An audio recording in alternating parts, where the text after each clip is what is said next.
Well, are interest rates going up? Today we're going to take a look. Stay tuned for Prudent Money.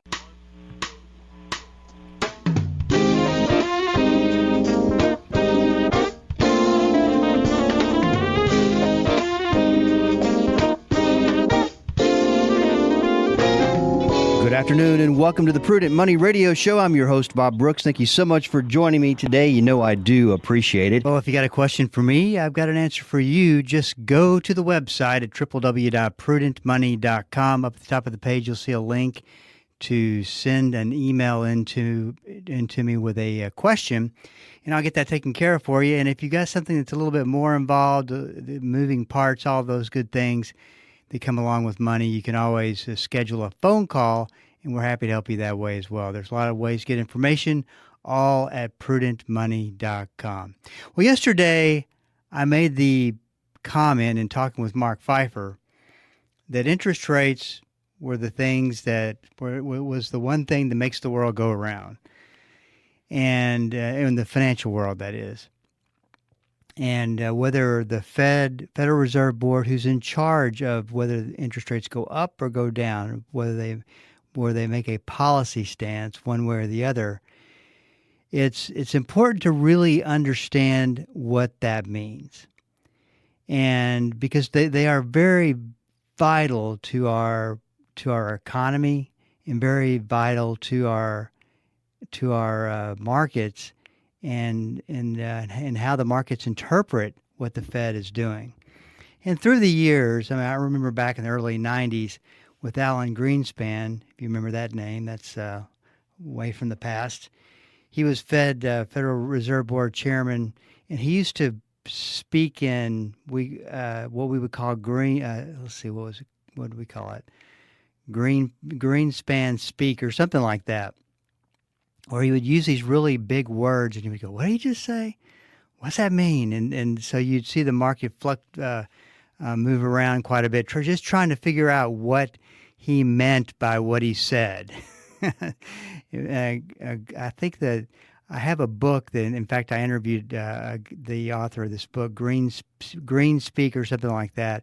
He wrote a whole book on how Alan Greenspan plays tricks with his words and how he says what he says is and what it means and this kind of thing.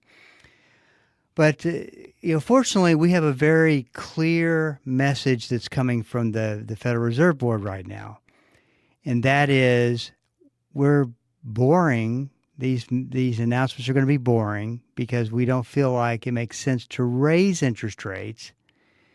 And we don't feel like it makes sense to lower interest rates. So we're just kind of in the middle. We're going to see how things go. And I got to tell you, that is the most appropriate answer right now, because it never made sense to me why this big push to lower interest rates. You only lower interest rates when we've got a problem in the economy. And it just doesn't make sense. And sometimes you might lower them. We not necessarily have a problem, but they might lower them 0.25% or 0.5% to kind of stabilize things a little bit. But no big moves, and I think that makes sense. Now, they would raise interest rates if they saw inflation coming back. And I think they're very careful with the words that they use as far as inflation. I don't know about you. I still see inflation. And I still think inflation is a little bit of a problem and has not completely gone away yet. And I think that obviously they're on top of that, and they're not going to listen to Prudent Money and go, "Really? Do you think we should look into it?" I mean, they know what's going on, obviously, but it's interesting for the push for lower interest rates. In fact, I was watching CNBC in a recap after they announced what they were going to do with interest rates today.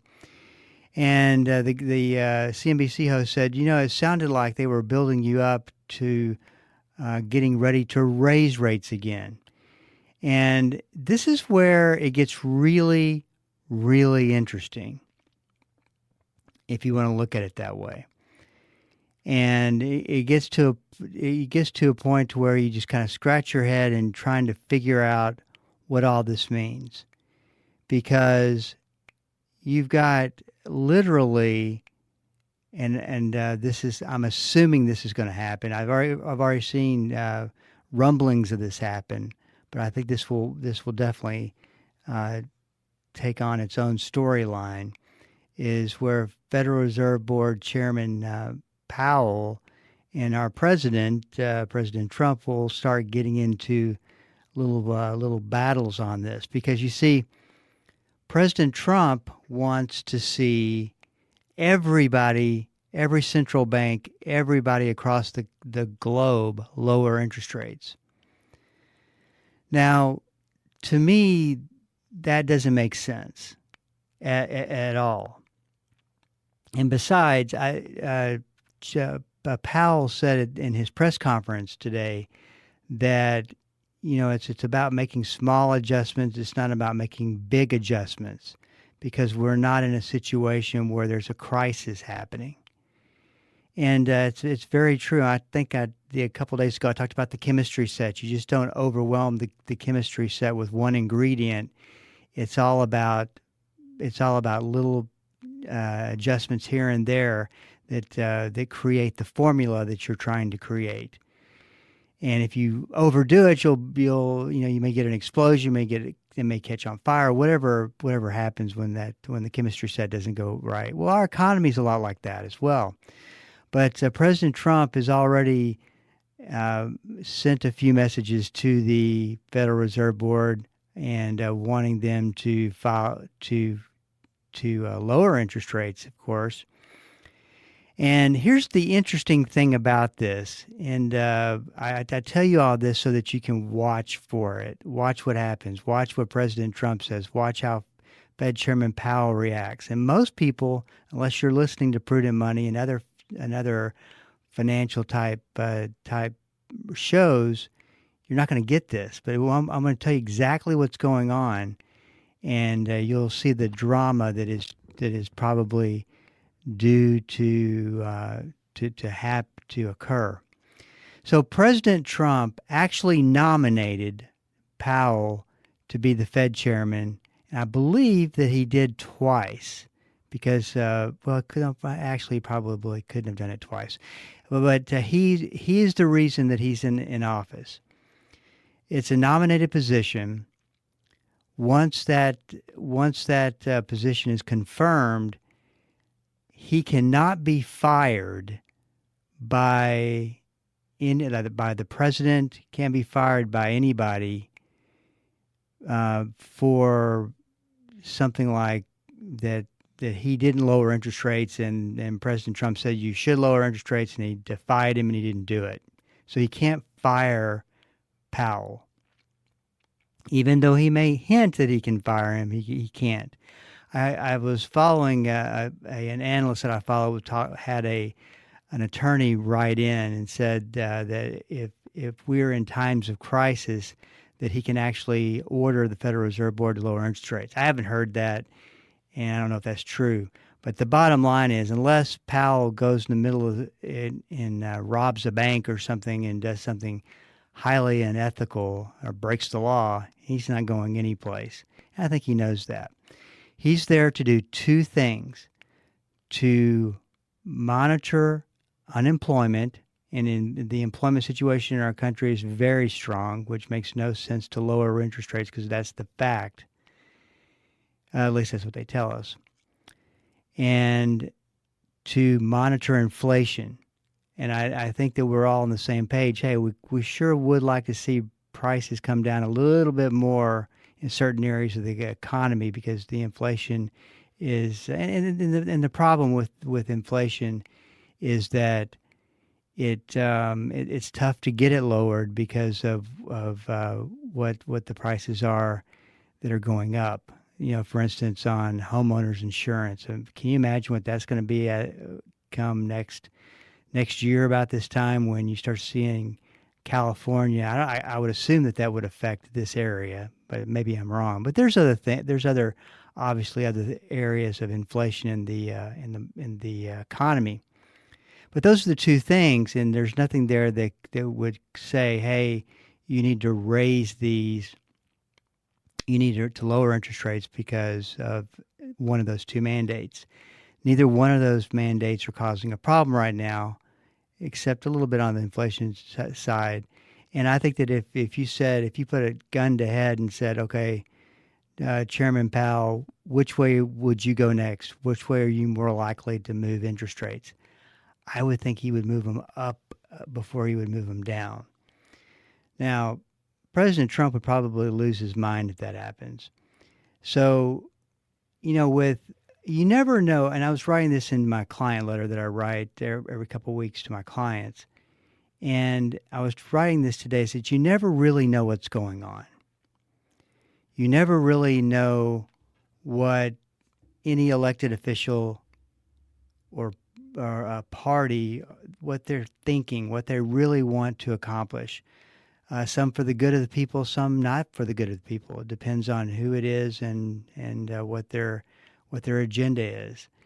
And so, but what ends up happening is that you get all these people that start conspiracy theories based on what they speculate is going on, and very rarely, to what they suspect is going on is really happening.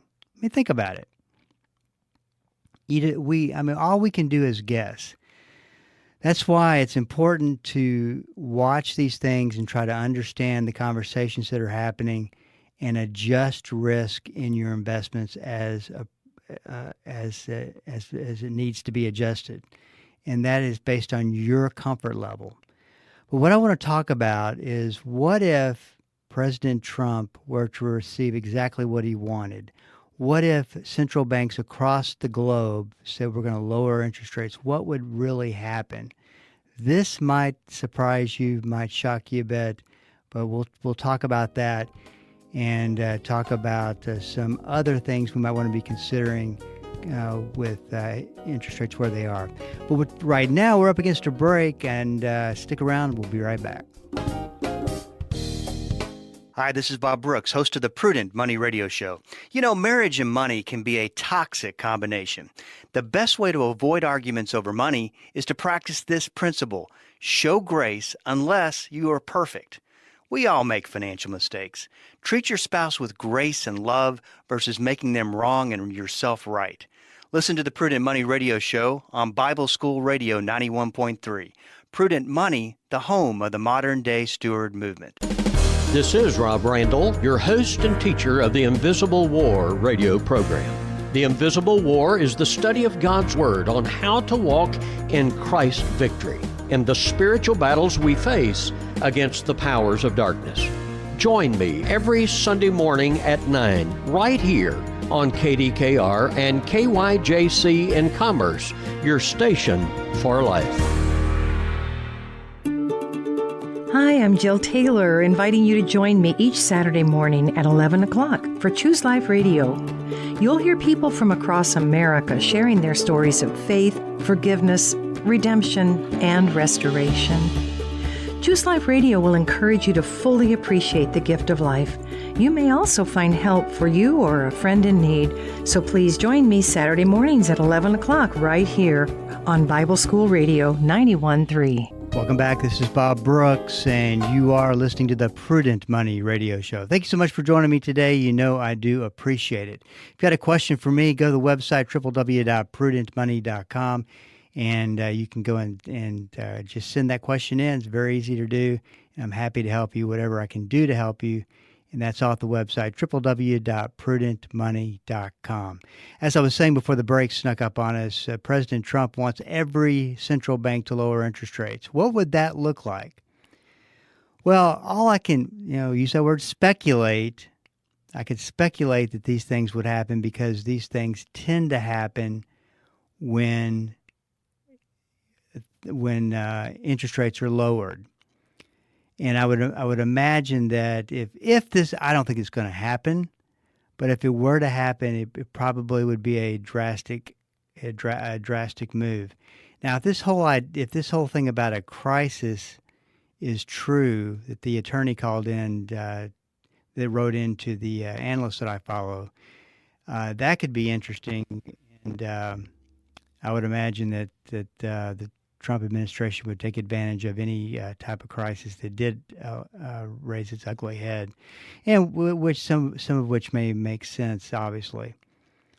So, what could happen? Well, the money supply could increase dramatically. And what the Federal Reserve Board does is they take measures to increase the money supply, to pump more money in or print money, put more money into the economy, or to take it out, to slow it down. Now, they went through when we had inflation at its peak, they were obviously taking money out, decreasing the money supply. So what ends up happening is if you increase the money supply and continue to create the money supply, there's lots of money floating around, and that drives up inflation. So you see, this is what I don't quite understand. I'm not going to pretend to understand, because if I did that, I would just be speculating, which I'm not going to do. I've just you can make a lot of wild guesses and be completely wrong. But this does drive up inflation. And why would President Trump want to do anything to drive up inflation? Good question. Who knows? But if you drive up the money supply, that would do that. If you drop interest rates, you will see the stock market ignite. The real estate markets would go absolutely crazy, because this is the one thing, the biggest thing that's holding real estate back right now is mortgage rates. I saw today 7.35%. That was on the ticker on CNBC.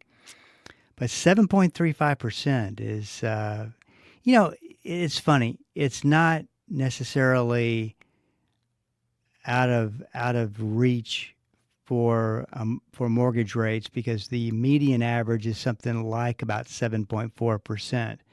I remember when I first got my first house, I was paying 8.5%, something like that, and that was in the 90s. So it's not, if we're talking 16, 15% like it was in the 70s, that's a totally different deal.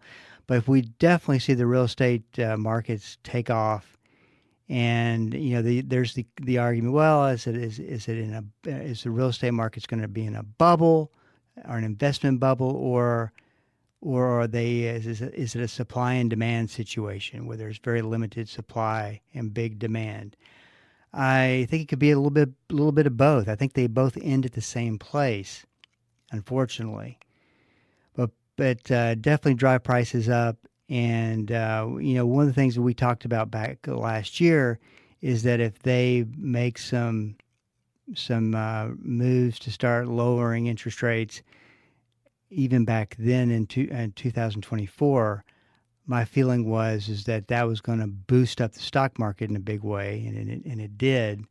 And that's just, if you look at what could happen, that's one of the things that could happen. So you could really get speculative investing going again, and jump right back into that bubble type market, which the stock market definitely, I would say, is definitely in, and more so than maybe a little bit of a question mark on the real estate markets. Consumer borrowing will dramatically increase, or should dramatically increase, because you're going to see prices on cars potentially going down. You would definitely see, right now you're looking at 8 to 10% on an interest rate, maybe 8 to 11% on interest rates on buying a car. I mean, that's just ridiculously high. You would see those come down. You would see perhaps, tough to say, but because they kind of run by their own economy and decision making, but you would hopefully see credit cards come down in interest, maybe. But if you look at it, they went up so much in interest, really on their own, and would probably come down that much, but probably wouldn't come down much to even move the needle. That's one of the things that we've talked about in the program before, is that you need it for credit cards to make a significant difference. You need to see them come down in a big way. So the consumer demand would heat up the economy, and guess what? Heat up inflation. And so you look at that and you go, why would they want to heat up inflation? And you know that if you drop interest rates like that, there's the chance that's going to happen. And it's a, there's a lot of reasons. Could be a lot of reasons for it. I'm like I said, I'm not going to I don't have a seat at the table. Probably nobody listening has a seat at the table. So I don't know what's going on or what they're doing, but it just doesn't make sense to me. But politics don't make sense to me. One of the things that I also wrote about in my letter today is that it's tough, and I would probably look at the same way, is that Donald Trump wants to run the economy as a business. You have expenses and revenue. You make investments. It's just pretty basic business. The problem is that you can't cast out of that system politics, and politics gets involved and it corrupts the system. So it's tough to run the country like a business. So we'll see how this pans out. I'll be interested to see what ends up coming from the White House after today, and we'll talk further, and I'll keep you posted. But I do think, though, that this is really important for you to understand, and to understand how much risk you're taking, understand what your risk level is, because we're getting into an interesting time. And we'll see how things pan out. As I've always said, the way things end up panning out is always much different than we think. And it's just getting very, very interesting. By the way, if you go on the front page, there is a risk survey that you can download and fill out, and we'll tell you what your risk level is. Something that a lot of people have taken through the years, and we've upgraded it a bit. And it really does help you think through, okay, what if this happened? How would I feel? What if this happened? How would I feel about that? And get you acclimated, get you to a point where you start to know yourself better. And we'll actually talk you through it. And one other thing, too, that I wanted to bring up is the fact that, I've been talking about investment ideas, and this investment idea is an easy one, has a lot more risk to it than what we normally talk about. And in one investment really has most of your stock component of your portfolio covered. And that is simply, and this is not a recommendation for anything, this is simply an S&P 500 index. You have 500 stocks, and you have plenty of diversification. You have different types of stocks in there, different categories. And the other thing that you have, which makes the S&P 500 a little bit more, and let me back up and say this too, and I want to leave this out because it's important. It looks like the S&P 500 that you see this mostly referred to as the stock market. So you're trying to go up and down with the stock market by investing into an S&P 500 index. You can do that in mutual fund form. You can do it in ETF form. There's lots of ways to do it. And a lot of companies have just the plain index that you can invest into. I believe it's about 30% of the S&P is in technology and artificial intelligence stocks. So you get that exposure, good or bad, depending on how it pans out. But, that is where the future is heading, and makes sense to, if your risk level is congruent with this, and invest some money into it. But that's one easy way to do it. I would suggest that if you took the S&P 500 and you can, most 401k plans have this, and took a similar bond index that has a bunch of different bonds in there, and used those two, and based your risk level on how much you wanted in stock versus how much you wanted in bonds. Not to say that they both can't go down, because they can and they have. But that is a real, that, believe it or not, and I may catch some people that don't agree with me on this, but you can actually really diversify a portfolio that way. So just one of the things I've been wanting to bring up, because we've been talking about investments that could work in a President Trump presidency. Hey, this is Bob Brooks, and you've been listening to the Prudent Money Radio Show. Thank you so much for joining me today. If you have a question for me, please go to the website at prudentmoney.com and send it in, because we are all out of time. Till we do meet again next time. Keep the faith and have a great rest of the day. That's all the time we have for today. Questions or comments for Bob, or to find out more great information like what you've just heard, visit www.prudentmoney.com. Be sure to join Bob Brooks again for the next edition of Prudent Money.